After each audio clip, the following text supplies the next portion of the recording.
Back in 12A, the cabin's hostility was palpable. The businessman kept streaming, narrating, "This is her, causing all this." Susan leaned forward, fake concern dripping. "Honey, if you're in over your head, just admit it." Emily didn't respond, adjusting her bag strap. The Viper patch gleamed. A child in row 11 peeked over, clutching a toy jet. "Are you a soldier?" he asked, his voice cutting through the tension. The cabin froze. Emily pulled a worn dog tag from her pocket, letting it dangle. "Was," she said, tucking it away. The boy's eyes lit up, but his mother yanked him down, hissing, "Don't talk to her." In the cockpit, Emily unrolled a faded blueprint, pointing to the air regulator system. "Abnormal acoustic echo, deck 2, she said. The co-pilot checked, his face paling. "She's right. Same defect as the Horizon Fall crash 7 years ago. That crash, a military jet, had killed hundreds. Emily had been the sole survivor. She didn't say it, but her hand on the blueprint spoke volumes. Back in the cabin, the mood was toxic. The businessman's live stream gained traction, comments calling Emily a fraud, a danger. Susan sneered. Retired soldiers love playing hero. "You're not saving anyone." Emily's eyes locked onto hers. "I was the last survivor of Horizon Fall," she said, unblinking. "I'm back in the sky for you." The words hit like a shockwave. Susan's mouth froze. The tech guy stopped typing. The cabin's anger wavered. The plane landed hard in Seattle, tires screeching. As the doors opened, no police waited, just a row of soldiers, uniforms crisp, saluting. A general stepped forward. "Viper Strike 7, welcome back." Emily nodded, shouldering her bag, and walked through the corridor of salutes. A young soldier whispered, "Thank you, ma'am." The passengers watched, silent, their earlier bravado gone. Susan's face was ashen. The businessman's phone was off. Emily didn't look back, her camo fading into the night. Days later, Fallout hit. Susan, really named Linda, lost her PR job after her comments went viral. The businessman's livestream cost him a brand deal. The tech guy's tweets became a mocking meme. Emily was already gone, her backpack slung over her shoulder, her silence louder than their noise.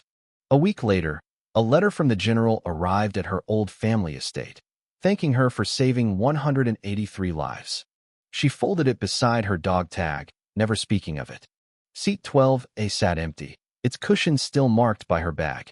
What would you do if you were Emily, judged before you could speak? Would you stay silent or fight back? Should passengers face consequences for their snap judgments? Or were they just scared? Drop your thoughts below, hit that like button, and subscribe for more stories of grit and truth. As the plane climbed to 35,000 feet, Susan wasn't done. "Who wears that in first class?" she hissed to the man in 12B, her voice carrying over the engine's hum. "Bet she's got a tent in that bag," he chuckled. A few passengers smirked, heads turning. Emily kept her eyes on the clouds sliding past, her fingers tracing the edge of her seat. The flight attendant approached again, clipboard in hand. "Ma'am, I need to confirm your bag meets regulations." His tone was polite, but his eyes screamed suspicion. "It's cleared," Emily said, her voice low, steady. He hesitated, then backed off, but Susan muttered, "Probably packed with energy bars and delusions." A man in a tailored suit 2 rows ahead, his cufflinks glinting, turned with a condescending smile. "Miss, that outfit's giving a vibe. Sure you're in the right cabin?" Laughter rippled through the rows. Emily's gaze flicked to him, her head tilting slightly. "I'm sure," she said, her voice barely audible but sharp enough to cut. The man's smile wavered, and he turned away, muttering about standards. Then it happened. A sharp beep from Emily's backpack sliced through the cabin's hum. Head snapped toward her. A tech-savvy guy in 12D, his smartwatch flashing, stood up. "What's that? What she got?" His voice was accusing, loud. Susan pointed, her nails gleaming. "That's not normal. Who brings gadgets on a plane?" The flight attendant was back, his smile gone. "Ma'am, I need to see that bag." The cabin was a pressure cooker now, every eye on Emily. She unzipped the bag slowly, pulling out a scuffed, gray device with a flickering green screen, a military-grade signal disruptor, long discontinued. The lead flight attendant, a woman with silver streaks in her hair, froze, her eyes locking on the Viper emblem etched into the device. "Where did you get that?" she whispered, her tone urgent but not hostile. Emily met her gaze, her glasses catching the light. "It's mine," she said, her voice flat but heavy. The attendant's hand hovered over her headset, then dropped. She whispered to a colleague, "That's not standard issue. That's something else." The colleague slipped toward the galley, his steps quick. The tech guy's jaw dropped. "Is that a signal jammer? Are you serious?" Susan's voice turned shrill. "Check it. What if it's dangerous?" Whispers erupted. "Terrorist. Unhinged. Why is she here?" Emily set the device on her lap, her fingers brushing its worn edges. The lead attendant returned, her face tight. "Ma'am, come with me." Emily nodded, grabbed her bag, and stood. The cabin buzzed with murmurs. "She's getting arrested," the man in 12B said, shaking his head. Susan smirked. "Good. She doesn't belong." A woman in a cashmere scarf leaned over as Emily passed. "If you're lost, dear, just ask for help," she said, her smile venomous. Emily paused, her backpack swinging against her hip. "I'm not lost." The woman sank back, her scarf suddenly looking like a noose.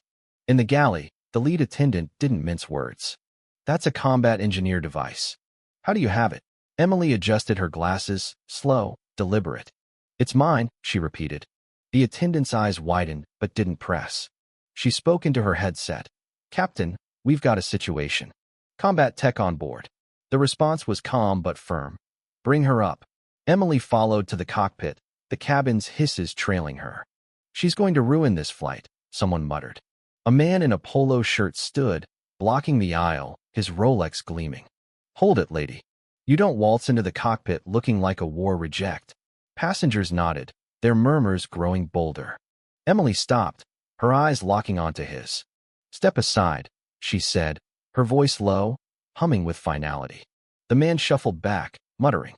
Inside the cockpit, the captain, a weathered man with deep-set eyes, gave Emily a quick glance. The co-pilot, younger, nervous, gripped the controls. Then the plane lurched a hard, unnatural jolt. Screams erupted from the cabin, lights flickering. A woman in row 14 stood, her voice cracking. "It's her. I said don't let strangers in there." The tech guy climbed onto his seat. "This is why you don't let random vets on planes." Emily leaned over the control panel, her eyes scanning. "Switch to backup systems," she said, her voice calm, commanding. The captain flipped a switch, and the shaking stopped. The lights steadied, but the cabin was chaos. A businessman in a pinstripe suit was live streaming, his phone angled at the cockpit door. "Plane malfunction, and this woman just walks in. Are we all crazy?" Susan nodded, arms crossed. "She's probably sabotaging it." A guy in a leather jacket shouted, "Tie her up. She's hijacking it." A young flight attendant blocked Emily's path back to her seat, trembling. "Ma'am, stay here." Emily's gaze was steady. "Step aside," she said, and he moved.